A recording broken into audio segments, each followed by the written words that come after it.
పోడు భూములపై పోరాటం చేయకుండా అమాయక ఆదివాసులకు మాయమాటలు చెప్పి పదవులపై ఆశలు కల్పించి బీజేపీ నాయకులు పప్ప గడుపుకోవాలని చూస్తున్నారని టీఆర్ఎస్ అనుబంధ ఆదివాసీ గిరిజన సంఘం నాయకులు కినక సురేష్ ఆరోపించారు.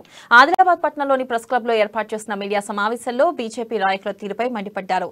కేవలం 2 ఏళ్ల పాటు ఉండే మార్కెట్ కమిటీ చైర్మన్ పదవి కోసం ఆదివాసులను ఉసుగొలుపుతున్నారని, దీర్ఘకాలికంగా ఎదుర్కొంటున్న పోడు భూములకు పట్టాలు ఇవ్వకుండా బీజేపీ ప్రభుత్వం పార్లమెంట్లో ఎందుకు అడ్డుపడుతుందని ప్రశ్నించారు. ఇక ఈ సమావేశంలో ఆదివాసీ సంఘం నాయకులు తదితరులు పాల్గొన్నారు. మార్కెట్ కమిటీ చైర్మన్ల పేర్లతోని అనవసరమైనటువంటి రద్దాంతాన్ని బీజేపీ పార్టీకి చెందినటువంటి నాయకులు సృష్టిస్తూ ఉన్నారు.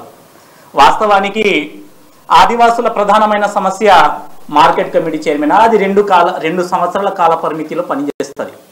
ఒక 2 సంవత్సరాల కోసం ఉన్నటువంటి నామినేట్ పోస్ట్ కోసం మీరు ఇంత తాపత్రయపడితే నిరంతరంగా ఆదివాసులు సాగు చేస్తున్నటువంటి పోడు భూములకు శాశ్వతమైనటువంటి పరిష్కారం కోసం ఒకవైపు కేసీఆర్ ప్రభుత్వం అండగా నిలుచుకొని సర్వేలు చేపించుకొని పట్టా ఇస్తానంటే అవి ఇయ్యకూడదని చెప్పేసి కూడా పార్లమెంట్ లో ప్రవేశపెట్టినటువంటి 1927 ఫారెస్ట్ యాక్ట్ ని మేమేమనాలా?